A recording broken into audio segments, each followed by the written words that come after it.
começar com a matéria Noções de Administração Financeira e Orçamentária.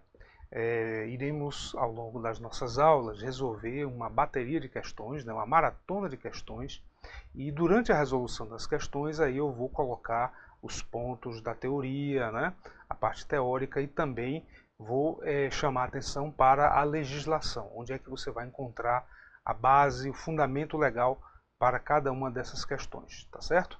Então vamos começar então logo partindo para a nossa primeira questão, lembrando que a gente tem um material escrito, um módulo com essas questões todas e também com toda a legislação utilizada do nosso curso.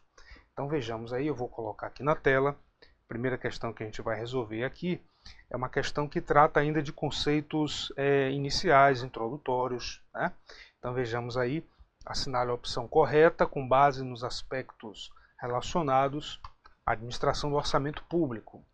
Então, primeiro aqui na letra A, depois de enviada ao Congresso Nacional, a proposta orçamentária ela recebe os acréscimos do programa de trabalho correspondente ao Poder Legislativo. Então, a primeira coisa aí, estamos falando de quê? Estamos falando da elaboração da LOA, a proposta orçamentária aqui, e isso aqui a gente tem que entender como o projeto da LOA, o projeto da Lei Orçamentária Anual. Quem prepara esse projeto, quem tem a iniciativa de apresentar esse projeto da Lei Orçamentária Anual é o Poder Executivo, ele manda isso para o Congresso Nacional. Porém, quando o Poder Executivo faz isso, manda o projeto da LOA, nesse projeto já contém ali a previsão de receitas e a fixação das despesas, não apenas do Poder Executivo, mas também do próprio Poder Legislativo. Então já está errado aqui, porque está dizendo que depois que o Poder Executivo manda isso para o Congresso, é que vai se agregar o programa de trabalho do Poder Legislativo. Não. No projeto da LOA já tem lá o programa de trabalho do Poder Executivo e também do Poder Legislativo e também do Poder Judiciário e ainda do Ministério Público. Já está tudo pronto ali no mesmo documento. Então essa letra A está errada. Na letra B, temos aí uma definição do direito financeiro, ele tem por objeto a disciplina jurídica da atividade financeira do Estado, ele abrange receitas, despesas e créditos públicos. Então, está correto, vamos marcar aqui a letra B. O direito financeiro é aquela área do direito público que trata basicamente disso, da maneira como o Estado vai controlar suas receitas, como é que ele vai também fazer o controle, o gerenciamento dos seus gastos, das suas despesas, e o crédito público diz respeito ao endividamento governamental, a dívida pública, de que maneira o Estado ele vai se financiar, quando ele precisa, por exemplo, financiar grandes obras, grandes projetos, ele vai recorrer também a crédito, a empréstimos, a operações de crédito. Então, letra B é verdadeira, está correta. Vejamos as outras aqui, a letra C. A relação da natureza da despesa, ela deve sempre ter como último nível de detalhamento o elemento de despesa. Bom, então as despesas governamentais estão lá descritas na LOA, elas vão ter um certo nível de detalhamento. O elemento de despesa, ele é o nível de detalhamento que vai dizer que tipo de gasto é aquele, se é material de consumo, se é material permanente, se é vencimentos e vantagens fixas, remuneração do servidor. Agora, opcionalmente, é permitido, é facultado aos estados, aos municípios, detalhar ainda mais isso. Então, podemos ter um subelemento de despesa, podemos ter ainda um item de despesa. Então, existe a possibilidade de detalhar mais ainda. Então, é falso a gente dizer que o último nível de detalhamento seria o elemento de despesa, tá certo? Apesar do plano de contas, que é um plano de contas padrão para todos os entes da federação, está previsto lá, inclusive nos documentos do governo federal. Então temos, por exemplo, o manual de contabilidade aplicada, né, ao serviço público, ao setor público. Vamos encontrar lá o elemento de despesa, detalhando bastante os gastos governamentais, porém vamos encontrar ali também a referência, a possibilidade, né, de estados e municípios também poderem fazer um detalhamento ainda maior, opcionalmente. Então está errado aí a letra C. Vejamos aqui as outras afirmativas. Na letra D agora, o plano orçamentário consiste no segmento do plano plurianual a ser executado no exercício financeiro seguinte. Bom, então também está falso. Aí vamos falar bastante sobre o PPA nas questões que vem daqui a pouquinho, né? Mas só para a gente lembrar que há um encadeamento aqui. A gente tem o PPA, né, o Plano Plurianual, que é aquele documento que mostra os programas governamentais, as metas, os objetivos do governo para um período de 4 anos, né, de 4 exercícios. O PPA ele se desdobra em cada exercício, né, nós vamos ter uma LDO, uma Lei de Diretrizes Orçamentárias, que vai apontar naquele exercício quais são as prioridades da administração pública, e essa LDO, por sua vez, ela vai orientar a elaboração da LOA de cada exercício também, da Lei Orçamentária Anual de cada exercício. Então esses aí são os instrumentos de planejamento e orçamento que a Constituição Federal, vamos colocar aqui, a Constituição Federal de 88 prevê expressamente aí esses 3 instrumentos. São 3 leis, né? São 3 leis, são leis ordinárias, apesar da sua importância, mas não são leis complementares, são leis ordinárias. Todas elas seguem aquela sistemática, o Poder Executivo que tem a iniciativa de apresentar o projeto do PPA, da LDO e da LOA, apresenta isso ao Congresso Nacional, ao Poder Legislativo. Então isso aqui está na Constituição Federal de 88, lá no seu artigo 165. Tá? Então está falso aí, não temos esse plano orçamentário, é um pedaço, um segmento do PPA, né? Tá errado.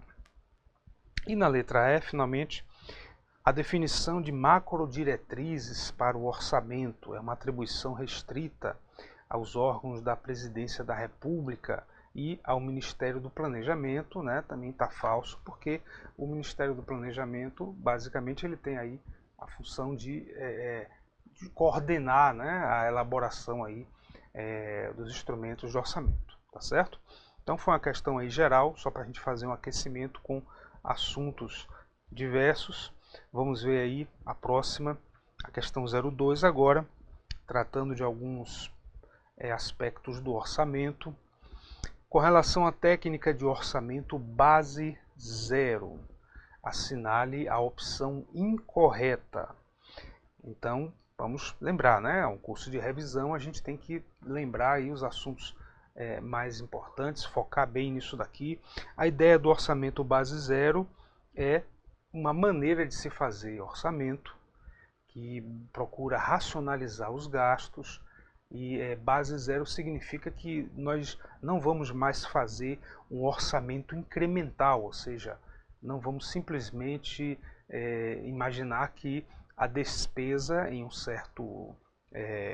de um certo tipo, né, digamos a despesa com material de consumo, essa despesa no ano que vem vai ser apenas uma repetição do que nós já gastamos no ano passado, acrescentando mais um índice de inflação. Não, isso aí seria fazer o orçamento de uma maneira incremental. A gente assumir que os gastos que a nossa repartição pública realizou no ano passado deverão se repetir no ano que vem e deverão ser um pouquinho maiores porque vamos ter inflação. Não, essa é uma maneira de fazer o orçamento, é uma técnica incremental. O que o orçamento base 0 busca fazer é desconsiderar esse passado e justificar os gastos efetivos que serão feitos no futuro, né? Serão realizados no futuro. Então vejamos aqui as alternativas. Estamos procurando a incorreta, tá? Letra A é uma técnica de elaboração de orçamentos públicos e privados, cujo objetivo é eliminar, olha aqui, ó, a prática nociva de se alocar recursos a determinada unidade orçamentária ou departamento com base apenas na justificativa do aumento de vendas ou projetos nessas unidades em relação ao ano anterior. Então, tá ok, aqui a gente teria, né, uma referência aí àquela prática de se fazer o orçamento apenas incremental. Repetir o valor do ano passado e acrescentar aí algum crescimento, algum incremento. Então, né, tá verdadeiro, a gente está procurando aí a incorreta. Vejamos as outras aqui na letra B. Essa técnica foi desenvolvida no final dos anos 60, no século passado, no século 20, na empresa privada, né, Texas Instruments. Sua metodologia é centrada nesse conceito de pacote de decisão. Verdade também, pacote de decisão faz parte da metodologia do orçamento base zero, né? Um conjunto de despesas ali vinculadas a uma determinada ação, uma determinada operação, e aquilo tem que ser justificado, tem que ser apreciado, né, por um órgão específico, e o gestor, o administrador vai responder por aqueles gastos. Então está correto. Na letra C agora, o pacote de decisão, ele é o documento que identifica, descreve uma atividade específica, de modo que a administração possa avaliá-la e priorizá-la em relação a outras atividades. Então, verdade também, tudo certo aí na letra C. Na letra D agora, a adoção dessa técnica tende a reduzir os custos, sim, isso, né, supõe-se que sim, vai racionalizar, né, os gastos e o trabalho de preparação do orçamento. Bom, aqui já está errado, porque aí o trabalho fica muito maior, né? O orçamento base zero, ele leva muito mais tempo para ser elaborado, ele vai ser muito mais detalhado, porque os gastos têm que ser todos justificados. Além de diminuir a resistência por parte dos indivíduos e grupos, também está falso. Existe uma resistência natural, aí já são aspectos da cultura organizacional, né, que interferem nisso, que deixariam de se preocupar com a priorização de suas atividades. Então está tudo falso aqui, vamos marcar a letra D, porque, pelo contrário, no orçamento base zero, as pessoas que trabalham na organização, elas passam a se preocupar muito mais com a eficiência, com prioridades, e isso gera trabalho, isso gera também um certo incômodo, muitas vezes enfrenta resistência, né, por parte de uma cultura organizacional já consolidada. Então a letra D é a alternativa incorreta. Marcamos aí nessa questão 2 a letra D. Não temos letra E nessa questão, tá? Marcamos aí a letra D. Vamos aqui à próxima. Agora já tratando daquele conceito do orçamento-programa. Então vejamos aí a opção correta. Na letra A, a classificação programática, consubstanciada em programas e atividades, divide-se em origem, espécie e subalínea. Temos um erro aqui nessa letra A. Origem, espécie e subalínea são partes da classificação da receita. Tá? As receitas públicas que vão se dividir. A gente vai ter as duas grandes categorias econômicas, receita corrente e receita de capital. Aí teremos diferentes origens, tá? A receita tributária, a receita patrimonial, receita de contribuições. As origens elas vão se desdobrando em espécies e por aí vai, né? Alínea, subalínea, etc. Enquanto que classificação programática, programas, atividades, né? Programas na verdade se dividindo em atividades, operações especiais e projetos, isso daí já é uma maneira de classificar a despesa pública. Então houve uma mistura aí de conceitos. Então vamos ficar muito atentos em questões que tratam de classificação. A gente tem uma classificação de receita e uma classificação de despesa. Não pode misturar aí os conceitos. Vejamos aqui a letra B agora. O sistema de mensuração do orçamento programa é estruturado nos níveis forte, mediano, fraco de mensuração e evidenciação. Isso aí está errado, não se aplica esse conceito aí, a ideia do orçamento programa. Tá? O orçamento programa, basicamente, ele vai pegar todas as ações governamentais, para elas acontecerem de fato, para elas saírem simplesmente do planejamento e se transformarem em ações efetivas, elas têm que ser traduzidas em programas, têm que ser criados programas. O programa ele é definido na legislação, naquela portaria número 42, né, de 1999, aquela portaria do Ministério do Orçamento, Planejamento e Gestão, portaria 42 de 99, o programa é um instrumento que vai concretizar as ações governamentais. Bom, então não se aplica aí esses conceitos, a letra B está errada. Na letra C, no orçamento programa, a alocação de recursos visa a aquisição de meios, com ênfase nos aspectos contábeis da gestão administrativa governamental. Isso também está errado. Isso aqui se aplicaria ao chamado orçamento tradicional, aquela maneira de fazer orçamento mais antiga, mais simples, que basicamente se preocupa com os meios, ou seja, garantir recursos para que as unidades do governo mantenham o seu funcionamento.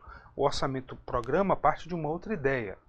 Ele se preocupa, não em primeiro lugar, não com a necessidade de dinheiro, de recurso de uma unidade governamental específica, mas sim o orçamento programa se preocupa prioritariamente em alocar recursos no programa. O programa ele pode estar sendo desenvolvido através de ações realizadas por várias entidades governamentais. Então, a prioridade é alocar recursos ao programa. E a ênfase não é nos aspectos contábeis da gestão administrativa. Isso é importante, mas a ênfase maior é nos aspectos de gestão, aspectos operacionais, né? É no atingimento das metas, no alcance dos objetivos dos programas. Então a letra C também está errada, né? Vejamos aqui, a próxima aqui, letra D. Os elementos essenciais do orçamento programa são, olha aqui, ó, os objetivos, os propósitos almejados, ou seja, a finalidade dos gastos, mecanismos de medida de desempenho, ou seja, estamos aqui falando de indicadores, né? Os programas eles devem possuir indicadores, eles são passíveis de mensuração, os próprios programas e seus respectivos custos. Então, perfeito, vamos marcar aqui a letra D, alternativa correta. Ok? E o erro aqui da letra E. A atividade, elemento do orçamento programa, tem a função de disponibilizar um bem de capital à sociedade ao final da execução orçamentária. Tá? Então, é falso, porque normalmente quem vai fazer isso daqui é o projeto. É um dos itens da classificação da despesa, né? Projetos, nós entendemos como que são ações que o governo vai realizar que vão contribuir para a expansão da ação governamental ou ainda o aperfeiçoamento dessa ação. Quando nós temos essa situação aqui, o governo está disponibilizando um bem de capital, está, por exemplo, criando uma nova unidade hospitalar, uma nova escola, uma nova rodovia, então ele está realizando aí um projeto. Tá bom? Atividade é outro conceito. Atividade já é um conjunto de ações que o governo realiza sem prazo determinado, né? Não tem tempo certo para terminar e que colabora para a manutenção das atividades governamentais. Então, projeto não. Projeto resulta num bem novo, né? ou no aperfeiçoamento da ação do governo, e o projeto tem também a sua duração limitada no tempo. Ok? Então, por isso que a letra E está errada, porque a atividade não gera um bem de capital. Quem gera é um projeto. Vamos avançar agora na questão 4. Também uma questão que vai tratar do orçamento-programa, né? Então vejamos aqui. A adoção do orçamento-programa no Brasil, ela não representou grandes avanços em relação aos sistemas orçamentários anteriores, devido à ausência de indicadores para medição de resultado dos programas. Ora, tem uma contradição aí, né? Justamente por isso, né? Justamente porque o orçamento-programa trouxe esses indicadores, né, que não existiam antes, exatamente por isso é que ele representou, sim, um grande avanço em relação aos sistemas anteriores. Então, não existia antes nada que se prestasse à medição do trabalho, né? Nenhum tipo de fórmula, de mecanismo de aferição do desempenho da administração pública. O orçamento-programa trouxe essa ideia de indicadores para verificar se o programa estava sendo cumprido, se o objetivo estava sendo alcançado ou não. Então, por causa disso, ele representou, sim, um grande avanço. Vamos aqui à letra B agora. O orçamento-programa ele tem como um de seus objetivos incrementar financeiramente o orçamento de um exercício para o outro. Isso aqui também não se aplica. Tá? Isso não é da natureza do orçamento-programa. Isso daí nós podemos nos referir ao chamado orçamento incremental, ou seja, aquela ideia bastante limitada de que, se eu sou gestor de uma determinada agência do governo, de uma unidade orçamentária do governo, e eu estou querendo fazer um planejamento aí para o ano que vem, quanto é que eu vou necessitar para manter o funcionamento da minha unidade administrativa? Bom, então eu vou repetir o orçamento do ano anterior e vou acrescentar ali mais um certo percentual relativo à inflação. Isso daí não tem nada a ver com orçamento-programa. Isso é uma forma muito restrita, né, muito simplista de se elaborar o orçamento. É o orçamento incremental. Então a letra B está errada. O objetivo do orçamento-programa não é fazer isso de maneira nenhuma. Bom, vejamos aqui a letra C agora, um orçamento cuja ênfase esteja voltada mais às realizações de um governo do que às suas aquisições, possui características de orçamento-programa. Então, perfeito. Tá? Perfeito. Vamos marcar aqui a letra C. Para orçamento-programa, é mais importante do que simplesmente prover recursos, né, para as unidades governamentais funcionarem.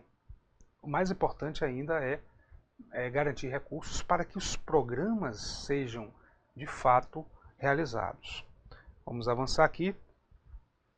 Letra D, no orçamento-programa, as decisões orçamentárias elas estão diretamente relacionadas às necessidades financeiras dos entes da administração pública. Nós já vimos que está falso, né? É a necessidade financeira, na verdade, do programa. E na letra E, o principal critério de classificação orçamentária previsto no orçamento-programa corresponde às unidades administrativas. Então, também está falso. Por quê? Quando falamos em unidades administrativas, esse é um critério de classificação da despesa, que é a chamada classificação institucional. Tá? A classificação institucional, ou seja, quem é o órgão responsável por aquele gasto. Isso existe no orçamento-programa? Existe. Isso vem desde o orçamento tradicional, existe no orçamento-programa, mas não é o seu principal critério. Olha aqui, o principal critério no caso do orçamento-programa, né, nós vamos ter aqui tanto a chamada classificação funcional,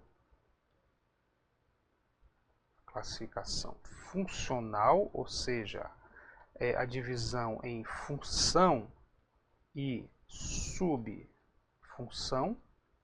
as grandes áreas de atuação do governo, né, função e o seu detalhamento sobre função, e a gente vai ter também outro critério importantíssimo, que é a chamada estrutura programática, que vai identificar também os programas. Cada programa tem o seu objetivo, a sua razão de ser, a sua meta, e os programas nós já vimos que eles se dividem, né, em atividades, projetos e ainda as operações especiais. Tá certo? Então, esses aqui é que são os principais critérios para atender os objetivos do orçamento-programa. Vamos avançar. Vamos agora analisar bem essas questões aí relativas à LOA, PPA e LDO. É um tema que é bastante cobrado, né, nos concursos. Vamos ver a questão 5.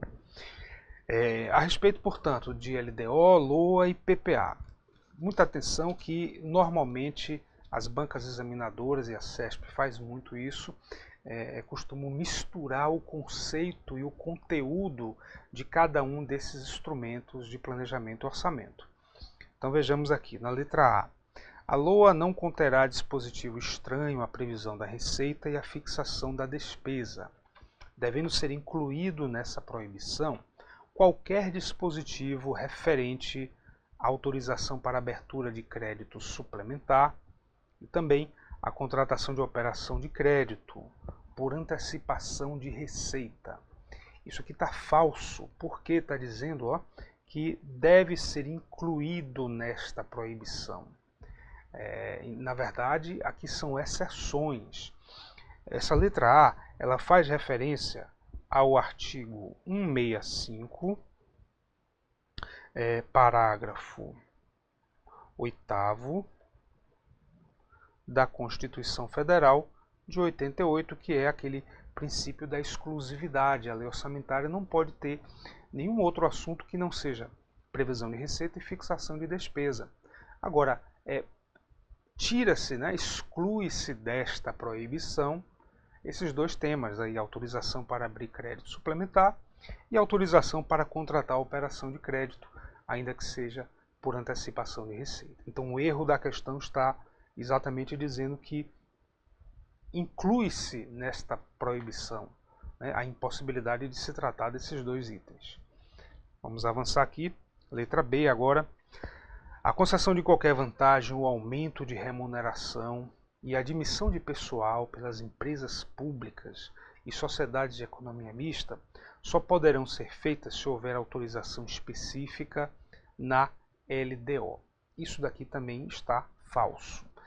Atenção, que nós vamos encontrar lá no artigo 169, tá? No parágrafo 1º, no inciso 1, também da Constituição Federal de 88, uma regrinha que está dizendo que a LDO, a Lei de Diretrizes Orçamentárias, ela precisa ter autorização, né, para conceder vantagem, aumento de remuneração, etc., para os órgãos da administração pública, né, em geral, várias entidades da administração indireta. Agora, a exceção é exatamente para empresas públicas e sociedades de economia mista. Então, ao contrário do que está sendo dito aí, para esses dois casos, né, não é preciso haver autorização específica na LDO, porque são entidades que geram também receitas, elas atuam no mercado realizando atividade econômica, vendendo bens e serviços, geram receitas, conseguem também se manter, tá bom? Então, ao contrário do que está dito aí, não é preciso autorização para esses dois tipos de entidade. Na letra C, projetos e atividades municipais, segundo a sua localização, dimensão, características principais, né, seus custos também, eles têm que ser identificados e individualizados na Lei Orçamentária Anual. Então, verdade, vamos marcar a letra C. A Lei Orçamentária Anual precisa, inclusive, apresentar metas físicas, né? Quantos quilômetros de estrada serão construídos, qual vai ser o custo de um determinado hospital numa certa região. Isso tudo aparece detalhado na Lua. Marcamos aí a letra C. Vejamos aqui a letra D agora. A LDO compreenderá o orçamento fiscal referente aos poderes do município, fundos, órgãos, entidades da administração direta e indireta. Aqui não é LDO, aqui é LOA. Tá? O orçamento fiscal está dentro da lei orçamentária anual, é um dos seus componentes. Olha aí a questão misturando, né, o conteúdo de cada um desses instrumentos orçamentários. Na letra E, o PPA, que disporá sobre metas e prioridades da administração pública municipal para os exercícios financeiros subsequentes e para os programas de duração continuada, ele será editado por meio de decreto do Poder Executivo e na forma que estabelece a LDO. Então está tudo errado aí na letra E. O PPA ele tem que ser produzido de que maneira? Uma lei de iniciativa do Poder Executivo. Se a gente está falando aí do município, então o prefeito vai ter que mandar para a Câmara de Vereadores o projeto da lei do PPA do município para um período aí de 4 anos. E depois que essa lei for aprovada, devidamente sancionada também, né, de volta aí ao Poder Executivo, depois disso é que vai ser elaborada uma LDO, porque a LDO, a Lei de Diretrizes Orçamentárias, ela que vai fazer referência ao PPA, ela vai eleger as prioridades em cada exercício. Então, da maneira como está colocado aí na questão, fica parecendo que o PPA obedece ao que está na LDO, o que não faz sentido, né? A LDO ela é posterior, ok? Então, com isso, nós fechamos aqui esse nosso primeiro bloco de questões.